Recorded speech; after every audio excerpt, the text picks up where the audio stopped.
Hello, my name is Greg Jew with Keysight Technologies here at IMS 2016. So today for 5G, we often think of 5G being equated with millimeter wave or maybe centimeter wave, but in actuality there's research going on down below 6 gigahertz, what we call sub-6 gigahertz.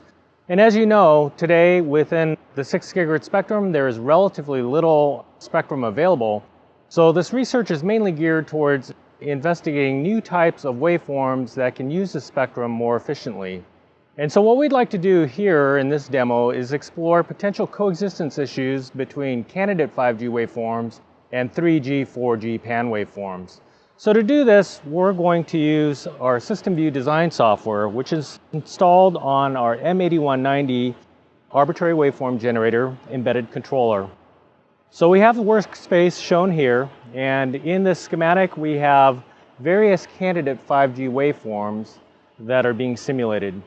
So we have FBMC, filter bank multicarrier. We have GFDM, generalized frequency division multiplexing.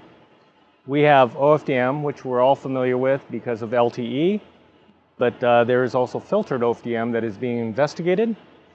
There is UF-OFDM, also known as Universal Filtered Multicarrier, or UFMC. And down below here we have our 4G waveform, which is LTE. Each of these waveforms is being simulated. There are different signals at different frequencies, different bandwidths. And the key here is to use a signal combiner element, which basically is an arbitrary resampler. And it takes multiple input signals, it combines them together and resamples them, and the user specifies an output sample rate that they would like to see on that output waveform. And so that's what we've done here. We've combined the waveforms into a composite waveform that has been defined and configured for our M8190 AWG. So now what I'm going to do is go ahead and perform the simulation, and we're going to download this signal to the M8190 and take a look at it. Okay, we've downloaded the waveform to channel 1 of our AWG. Our arbitrary waveform generator is a 2-channel AWG. So on channel 1, we're going to play our candidate 5G waveforms. This has been downloaded, and we have an external power splitter that's being used as a combiner at the input of our PXA. So we can see the resulting spectrum, and we have our GFDM signal. We have our FBMC signal, which has been notched. The middle subcarriers have been notched out. And within that notch, we've centered an LTE signal. And we're going to take a look at the coexistence of that LTE signal in the presence of FBMC in just a minute. We also have our UFMC signal, and we have our custom OFDM waveform. Okay, so for channel 2, we have a different schematic, and this schematic is our 3G, 4G, and PAN waveforms. So in the schematic, we have an LTE source, we have an edge source, we have a GSM and WCMA source, and we also have wireless LAN and Zigbee. Now a key thing to note is that for LTE, edge, GSM, and WCMA, these are all simulation sources. In other words, they're all created within System View. But for wireless LAN and Zigbee, you'll notice that it's using our VSA software. And the VSA software, typically we consider that analysis software. But in System View, there's also a VSA source. So what it allows you to do is capture signals with Keysight test equipment and read those captured waveforms or recordings back into System View. And so this is a key benefit here because a customer could mix and match between simulated signal sources and captured waveforms. Again, we're using the signal combiner to combine and resample the waveforms to create one composite output waveform.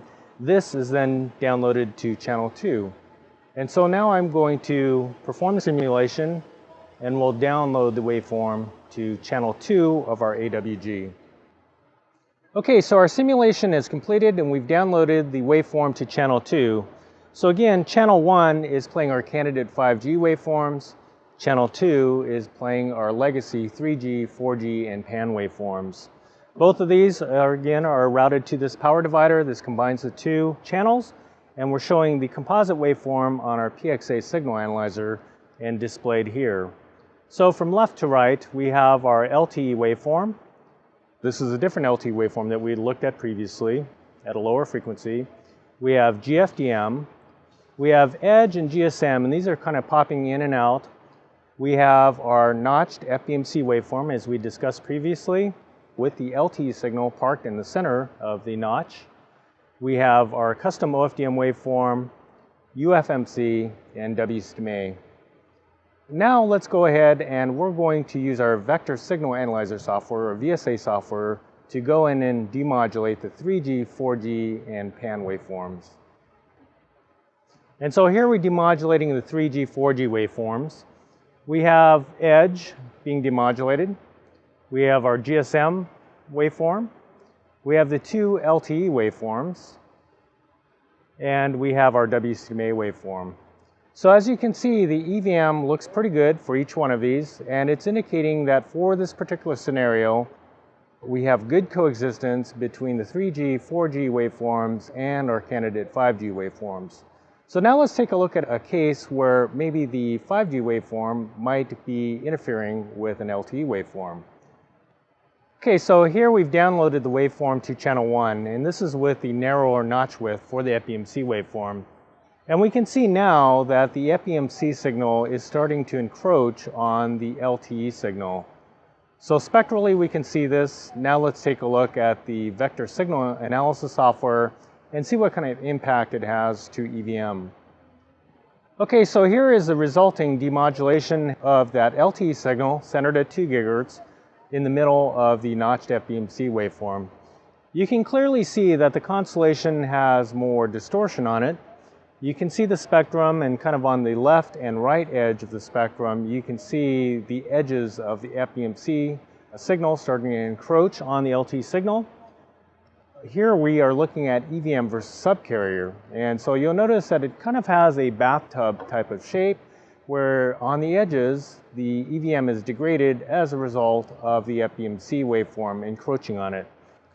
The key to this is the flexibility of the software combined with our test equipment in creating different signal scenarios. This could be used in an R&D environment to do what-if scenarios. It can also be used to maybe generate signals with different interference scenarios and run those into a receiver and see how that impacts the receiver performance. So with that, I'd like to thank you for your time. Please contact Keysight Technologies for additional information. Thank you.